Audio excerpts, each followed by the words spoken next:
ndụ mmiri ndụ azụ, mmiri atala ma azụ anwụna. O wee bụrụ etu a ka m si anabata gị Igbo ndị ọma na-ege ntị n'akụkọ ụwa nke uhuruchi tata bụ Tọzdee abalị 20 nke ọnwa nke ise n'afọ 2021. Tupu n'akụkọ njiri wee bịa, lee isiokwu mebere akụkọ ahụ ị ga-anụ ugbu a. Na Anambra amalitela inye ndị nọọsụ na-ana nwa ọzụzụ iji belata ọnwụ nne na nwa. Onye na-ewetara gị akụkọ a bụ Maazị Izunna Okafọ. Tọzie ntị n'ala ka ịnụ ka o siri mee. Igbo sị na ọ na-adị mma nwaanyị bata ọhụrụ na ngwuru akọwara ya ka esi biri maka adịghị ama ama. N'ịgbaso nke a, gọọmenti steeti Anambra malitere inye ndị nọọsụ ahụ ewere n'ọrụ ọhụrụ na steeti ahụ ọzụzụ ga-enyere ha aka ịrụ ọrụ ha nke ọma dịka a tụrụ anya n'aka ha ma ha mechaa malite ọrụ. Ndị nọọsụ ahụ bụ ndị ewere n'ọrụ ọhụrụ n'okpuru atụmatụ Basic Health Care Provision Fund na steeti ahụ ma bụrụkwa ndị ọzụzụ inye nkụzi ha ga-ewe mkpụrụ ụbọchị 5 ma bụrụ nke malitere na ewerekwa ọnọdụ ugbu a n'Awka bụ isi obodo steeti Anambra.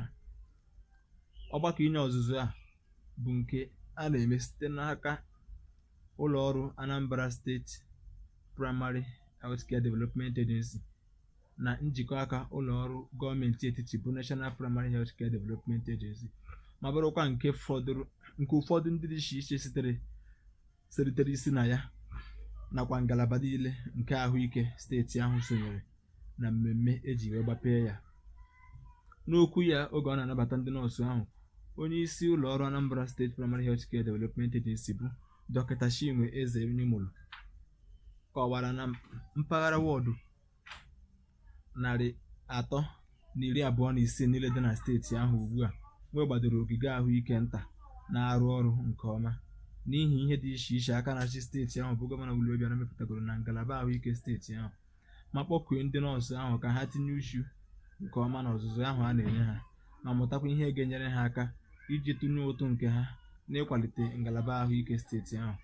Dịka ọ na-agwa ha ka ha gbasa usoro na ụkpụrụ eji arụ ọrụ ahụ wee rụọ ya, ọ gakwara n'ihu chetara ha na enweghị ndị aka siri ike na ndị ma nke ekwe na-akụ n'ebe a na-amụ nwa so n'ihe na-eweta ọnwụ ụmụaka ma ọ bụ nwaanyị na-amụ nwa n'ụlọ ọgwụ, bụzi nke mere ejiri hụta mkpa ọ dị inye ha ọzụzụ ka e wee site na ya kụzikwuoro ha ihe ụfọdụ ha kwesịrị ịma banyere ọrụ ahụ. Dọkịta Ezenimolu mekwaziri ka a mara na a ga-eziga ndị nọọsụ ahụ n'ogige ụlọ ahụike dịgasị iche iche na gburugburu steeti ahụ ma ọ bụrụ na enyechaa ha ọzụzụ ahụ bụkwazi ebe ha ga-anọ wee rụọ ọrụ ha. Ọ bụla dị ka ọ dụrụ ndị nọọsụ ahụ ọdụ ka ha gbado anya nke ọma n'ihe niile a ga-akụziri ha ebe ahụ. N'okwu nke ya oge ọ na-agbape ya bụ ọgbakọ nkụzi, onye isi otu bọọdụ nlekọta ụlọ ọrụ Anambra State Primary Health Care Development Agency bụ Ọkammụta Josephat Ogbuagụ kọwara ya bụ inye ọzụzụ dịka nke dị oke mkpa na nke magburu onwe ya ma gwa ndị ọrụ nọọsụ ahụ ka ha gbaa mbọ mee nke ọma n'ebe ọbụla a ga-eziga ha oge e nyechara ha ọzụzụ ahụ.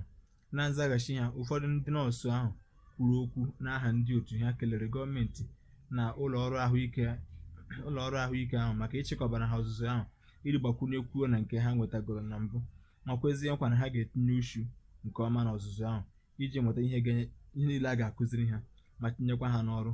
Ụfọdụ ndị ọzọ kwuru okwu na mmemme ahụ gụnyere onye isi ụlọ ọrụ National Emergency Maternal and Child Health Intervention Center bụ Dọkịta Valentine Obiejekwu, odeakwụkwọ kpụtọrọkpụ n'isi ụlọ ọrụ ngalaba na-ahụ maka ahụike na steeti Anambra bụ Maazị Linus Nwankwọ, tinyere ụfọdụ ndị ọzọ.